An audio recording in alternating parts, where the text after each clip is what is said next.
Recently, I asked our film critic Jim Hunter how in the world so many awful movies managed to get backing and make it to the screen. Yes. And you know it's the truth. You're scrolling to, let's watch something tonight. Right. And you see there are 30 titles and you're going, no, who are these people? Right. How'd they get money? How'd they get money? How do they get the money? Wow. I mean, it's a wide-ranging question, really. And I think that, to be fair, I think there are more mediocre movies than there are awful movies or great movies. And I think a lot of that has to do with just the nature of art. You know, all artists begin with this beautiful image in our mind, and then as we try to make that image reality, we just start chipping away at that image and compromising. And a lot of that has to do with budgetary constraints and just the nature of art. So in a very philosophical way, I think that the answer to your question has to do with the complicated process of making movies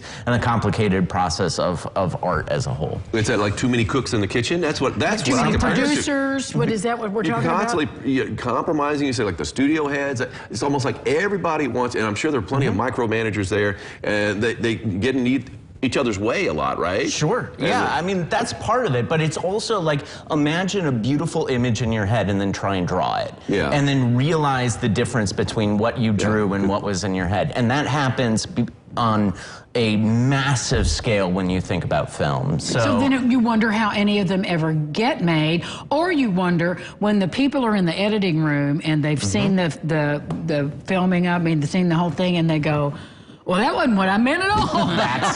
And that's where those financial considerations come into play, because if you've outlaid $30 million for a movie and then you say this thing is not what I wanted it to be, this thing is not going to make money, this is not in accordance with my artistic vision, what are you going to do with that $30 million?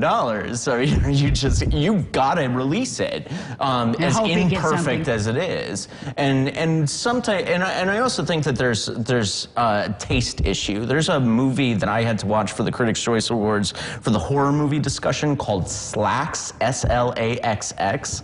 Oh, yeah, okay. This movie is about a pair of killer pants.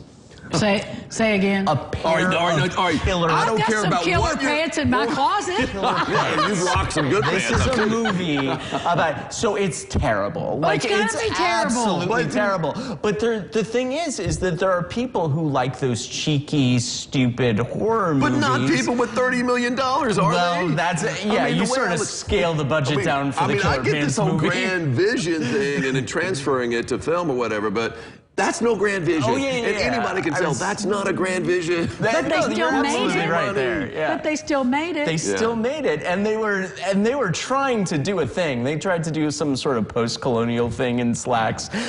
It's not a good film. It really is. But you're right. So Slaxx is not a movie that has grand aspirations.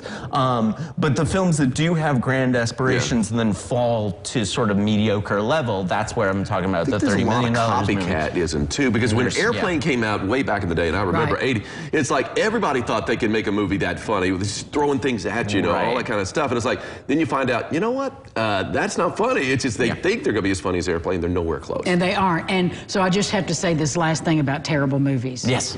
Cats. We'll be right back. Don't go away. I'm a little bit of a defender for Cats.